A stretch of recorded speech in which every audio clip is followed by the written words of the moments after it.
Hello, weirdos. I feel like today my hair has not wanted to sit at all. Oh my gosh.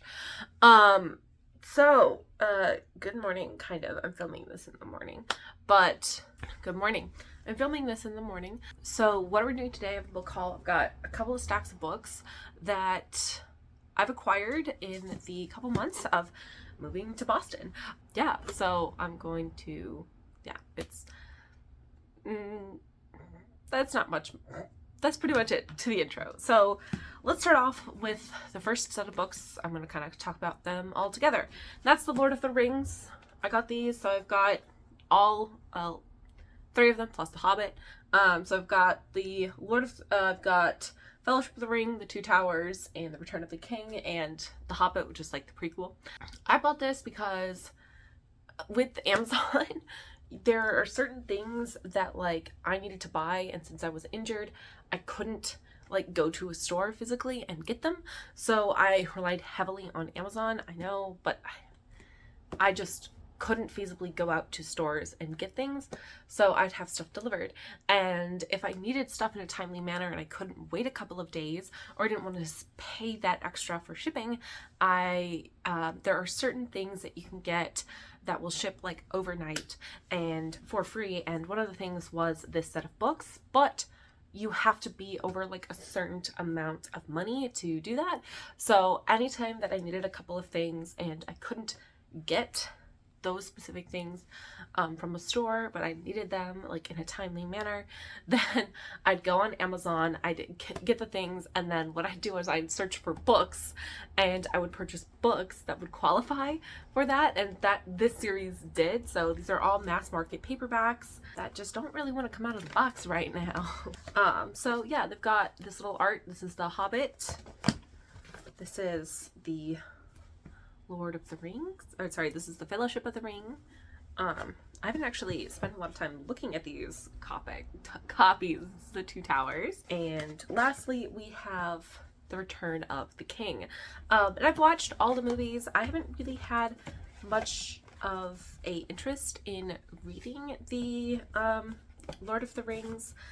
I know fantasy fans, you're gonna yell at me, and if I call myself a fantasy fan, I should read The Lord of the Rings.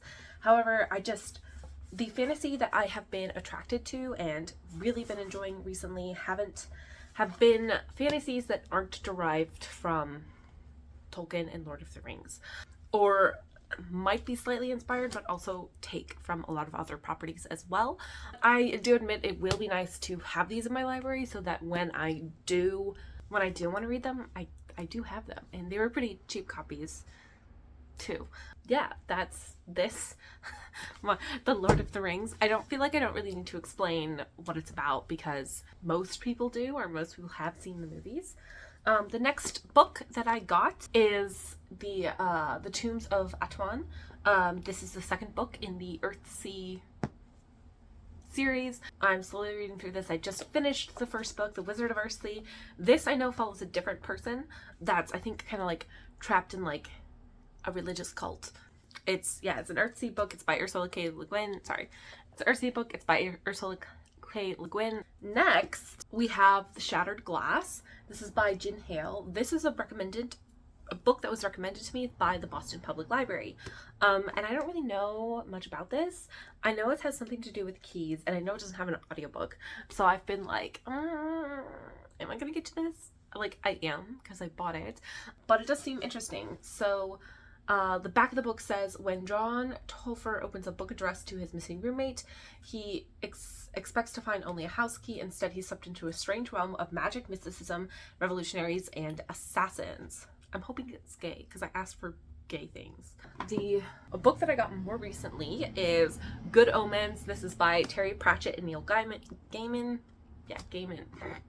This is a series. I've seen the series on Amazon Prime. I really liked it, so I figured that I should pick up this book. And Terry Pratchett and Neil Gaiman are both authors that I've wanted to get into, but just haven't found like the time or various other reasons that I haven't like gotten into.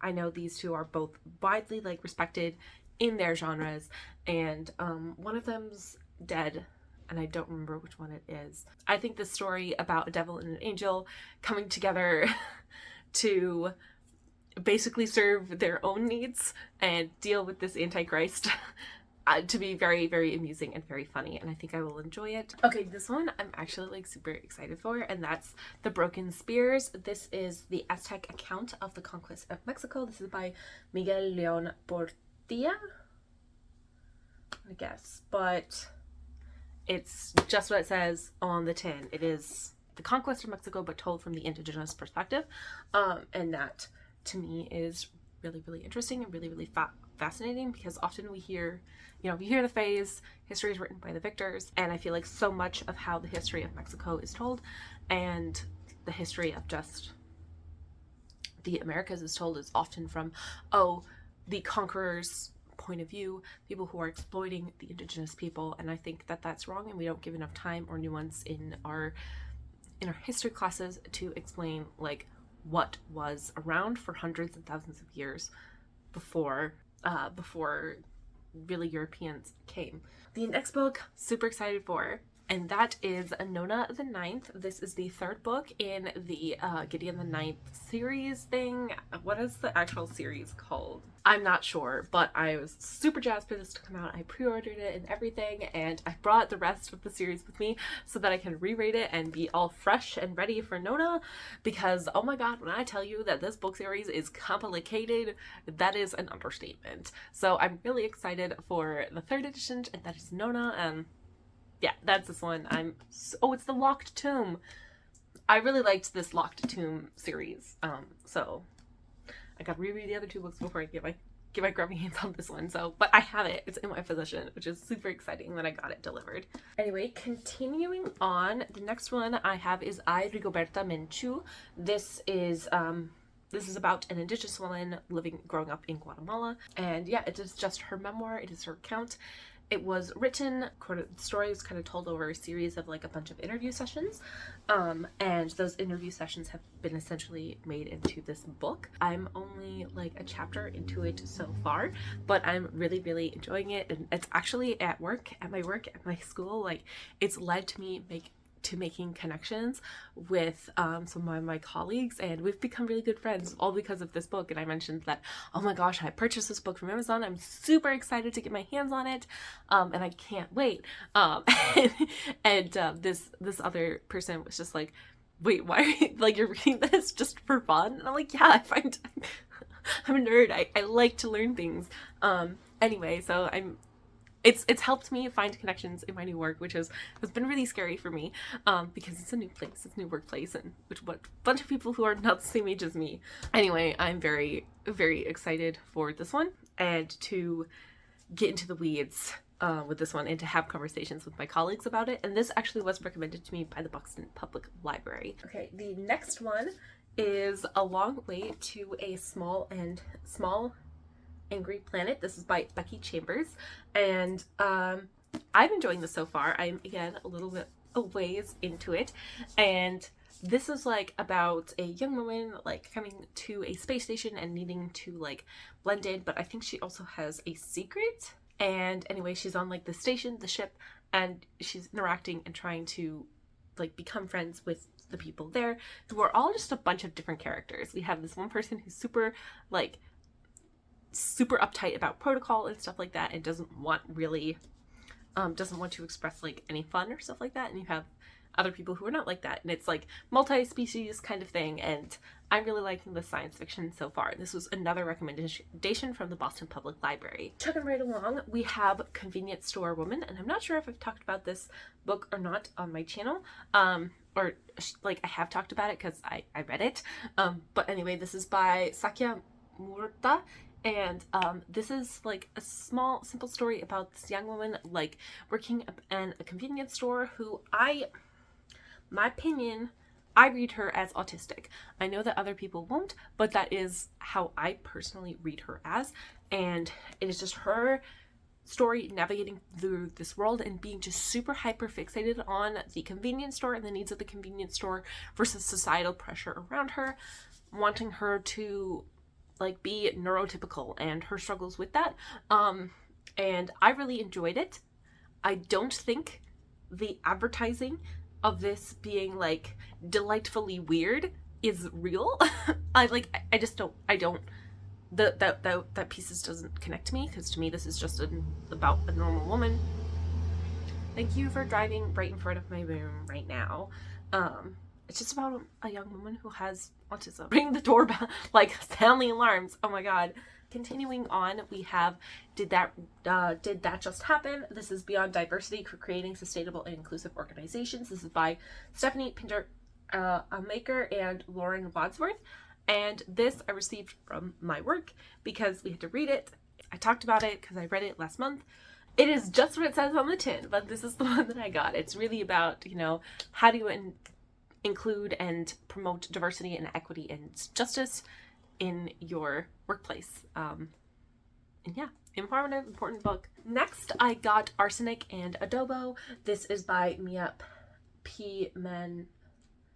Books. And this is like a delightfully cute, like, crime scene thing. You have this young woman who has aspirations to have her own, own her own, not shop, but like restaurant. While she's working in her like aunt's restaurant, the reviewer, who is also her ex, winds up dropping dead after eating some food that she made. And so there are speculations going wild and trying to figure out what has caused this person to die. And she kind of has to become, the detective to clear her own name.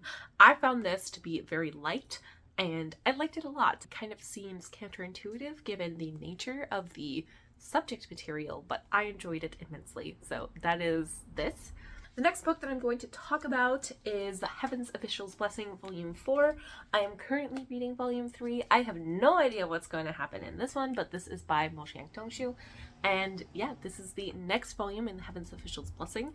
And seeing the cover, I'm excited because I'm like, oh, is it gonna get spicy? Is it gonna get spicy? I'm excited.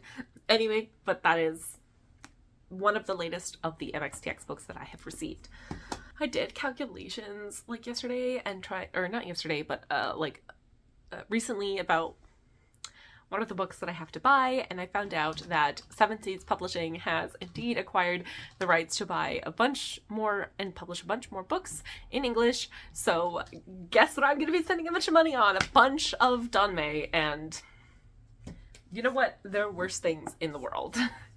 The next book that I have to show you is Red, White, and Royal Blue. I have read this, but I do not have a copy of it in my collection. This is by Casey McQuiston, but this is a cute love story about this, a young British royal and the son of the American president falling in love, and cute. Anyway, they don't like each other at first, but they grow to like each other and grow closer. I don't want to call it enemies to lovers or frenemies to lovers of any of that sort, because I think that if you think this is an execution of that trope, it's a fail. But I really thought it was really cute and adorable, and I'm really glad to own a copy of this now. So the next book that I have is Binti. This is by Nnendi Okorafor. This is a story about a young woman who is offered this place to learn across the stars, but essentially she has to sacrifice a lot in her personal life to do that. And I've heard high praise of these series of novellas about Binti, and I have some of the author's other work, and I'm just really excited to have this now and to own this. And I forget what bookstore in Boston that I bought this from. So that's this one. I'm really excited to pick this one up at some point. The next book is an Afro-Indigenous history of the United States. This is by Kyle T. Mays, and it is right what it says on the cover. This as well, I got this from Barnes & Noble, and I got it because I wanted to purchase some things for my classroom, and in order for me to qualify for free shipping, I had to be over a certain amount of money, and I was like, oh well, I don't want to pay for shipping, and oh no, I have to buy more books. How horrible. Oh my gosh. Twist my arm, why don't you? So I picked this one up because it is a history of the United States from a person's perspective that we do not normally get to see, and by person I mean group of people. Stuff like this I think is sorely lacking in classrooms and just and general overall education of people, and I'm excited for this one. So that's that one. The next book that I picked up, actually also from Barnes & Noble for the exact same reason, is Covered with Night. This is a story of murder and indigenous justice in early America, and the title alone intrigued me, and I looked no further before putting it into my shopping cart. Oops. But to kind of elaborate, I don't really know if this is going to talk about a specific case or if it is just going to in general be a look at like justice was like in early like America, but particularly given the houses, what it was like with the intersection of colonists coming in. So that's this one. It's very, very interesting to me. The next book I got is The Empress of Salt and Fortune. This is by me, Phil, and I have some of the author's other works. And this one, when I was reading it, was very intriguing to me because I think this is queer. Don't quote me on that.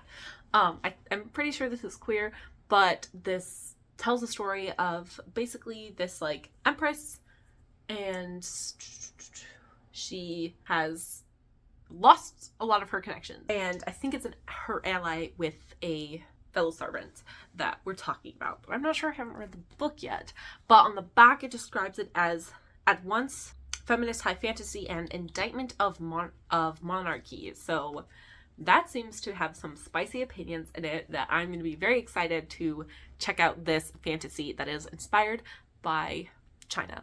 Anyway, that's this one.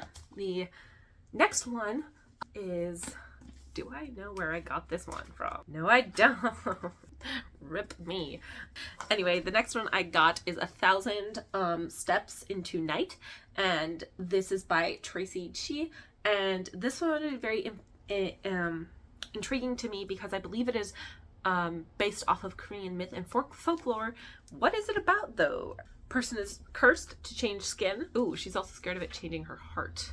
Okay, so she's cursed to turn into a demon, and she wants to reverse the curse and goes on this journey. Yeah, and it is inspired by Korean lore. So that to me sounded really, really interesting. It is, I do not remember if this is queer or not. I don't know. I don't want to say, because I feel like I'm going to say and it's going to be wrong, and then I'm going to be sad. We're just going to go with we don't know.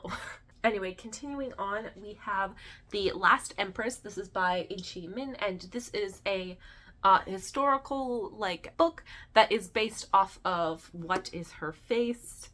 Which Manchu is it? Anyway, it's about Si, who was like the last empress in Chinese history before, you know, the overfall of the Manchu everything.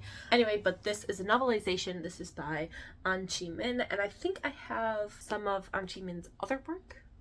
Can't remember which one is coming to mind, but I do have a biography of the exact same empress that, anyway, but this one does have an audiobook, unlike the biography that doesn't. Anyway, but this one seemed intriguing to me, and so that's why I picked this one up. Next one is In Deeper Waters by F.T. Lukens, and this is very gay, and it is about, I believe, like this prince who is somehow is like on this pirate ship with this other dude, and like romance ensues. I don't know that much about it. I saw the cover and I saw that it was gay, and I was like, add to my cart.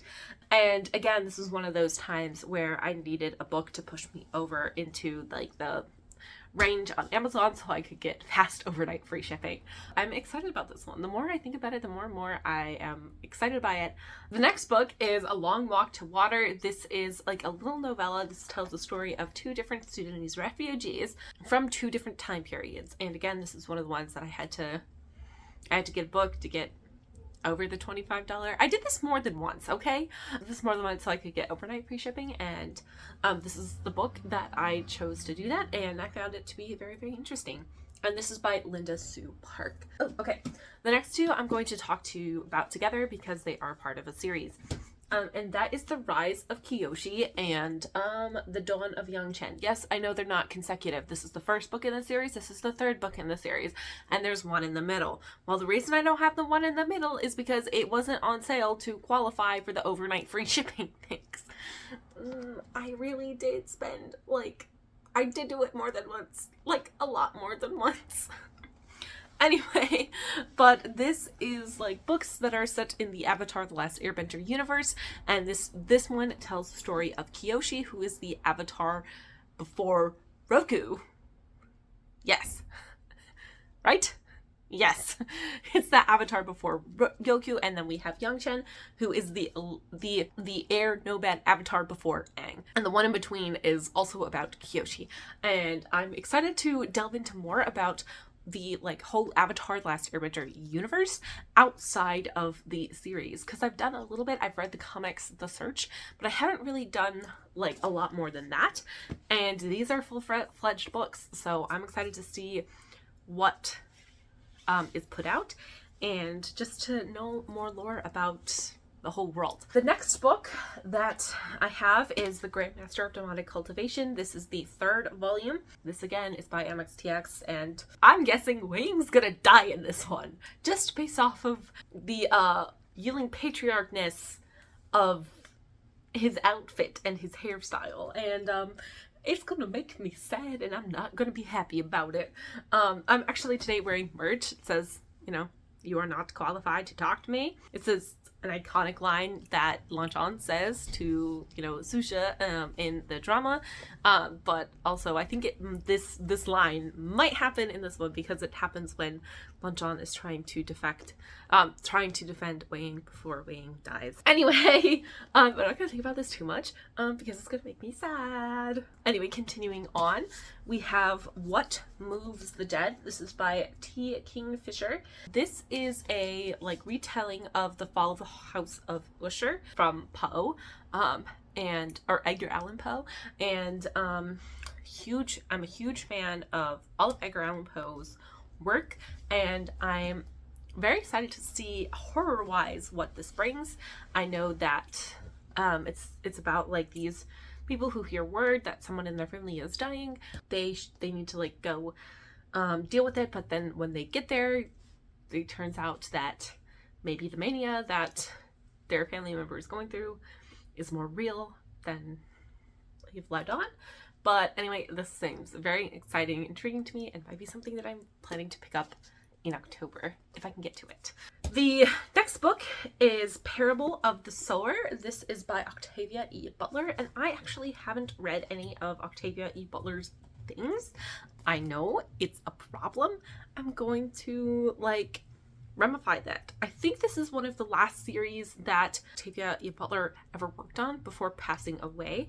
And I know it's the first book in the series. And I've heard really, really good things about it. Don't know that much about it, but I was literally watching a video on YouTube about people talking about the best books that they've read, and this was on it. So I was like, okay, well, I'm going to a bookstore today. Well, let's just go buy it if they have it. And they did. So there you go. Kind of lost a little bit of self-control at the bookstore and bought another Octavia E. Butler's work, and that is The Adulthood Rites. I think this is the 2nd book or the 3rd book in a series, and I didn't know that till after I purchased it, which was unfortunate, but that's okay. It was like literally $10.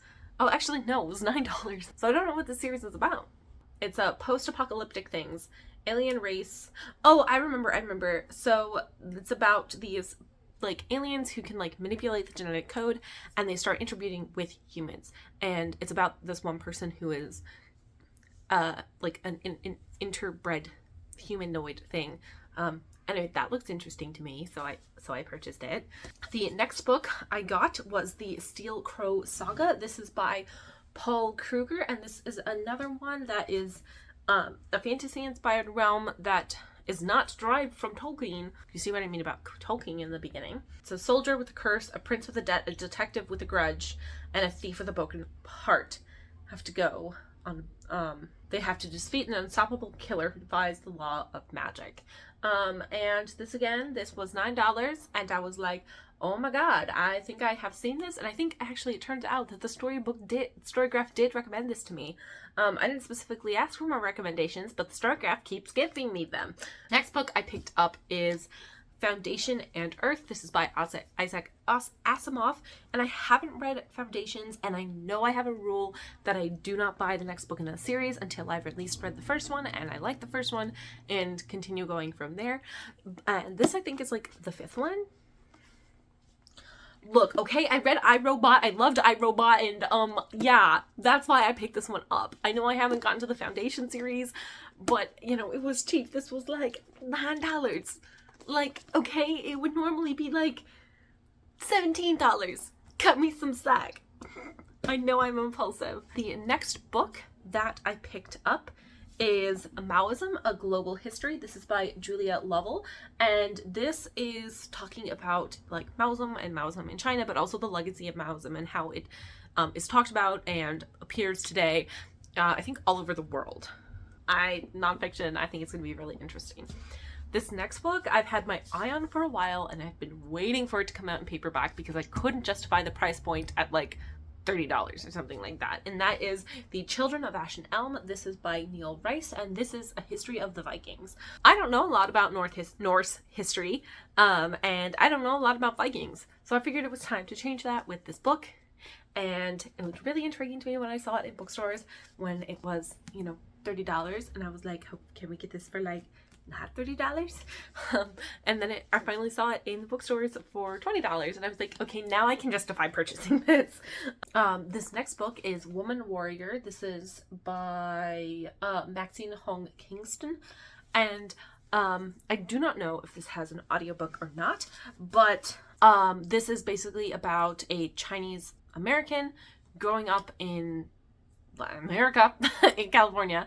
Yeah, it's just memoirs of childhood amongst ghosts. So I thought that that would be very intriguing, and I got this at the Boston Public Library for like $1 because they had a sale. Anyway, continuing on with this trend, we're almost done. Last two books I also got from Boston Public Library for $1 because they're having a book sale. Like, it was amazing. I didn't buy more because I was in pain because of my ankle, which still hasn't fully recovered yet. The next one I got was The Sum of Us, and that is What Racism Costs Everyone and How We Can Prosper Together by Heather McGee.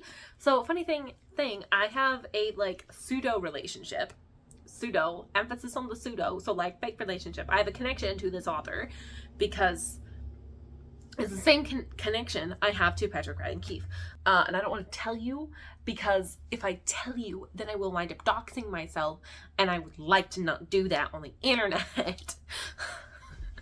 But basically, at my work, we saw this because, long story short, it was in a English person's classroom, and one of my colleagues was like, this book just appeared to me on my desk. Anyway, it's a really long story. We all like found out the connection that and we just were very intrigued by this book. And when I found it at the library, I was like, well, I have to get this, and it was only for $1, so it's fine. And actually the Harry Beecher Stowe House purchased copies of this, so if you want to go get it and you're in the Cincinnati area and you want to go visit the Harry Beecher Stowe House, go ahead. We have copies of this. I don't know what it's about, but I know that Ibram X. Kendi says this is the book he's been waiting for, so it's literally on the back. That's this one. And the very last book that I got is a biography, and that is Santa Ana of Mexico, and that is by Will Fuller. Yeah, it's a biography of Santa Ana. I do not know if this is an audiobook because I have not researched that yet, and I'm gonna stop this book. I'm sorry, I'm so tired. I woke up at 7 in the morning and I was very pissed at myself because this is my day off. I can sleep in, but my body said no. Anyway, but those are all of the books that I got recently, and I probably will acquire more because what do I have? No self-control. I'm hoping to like decorate the space a little bit more, but I'm still working through like moving in. I still have boxes that are unpacked and need to be packed, unpacked and like set up and everything. And a lot of the stuff that I've been putting off a lot is just decorations in my space because I don't have the energy for it, and I come back after work and I pass out. Although I love my work, I really love the kids. You can't go wrong with the kids. They do funky stuff sometimes. Have a wonderful rest of your week. Hopefully you are enjoying the fall weather. It got cold and then it got warmer, and now I'm upset because I want it to stay cold because it's easier for me to plan for cold. All right, okay. Have a lovely week. Bye-bye.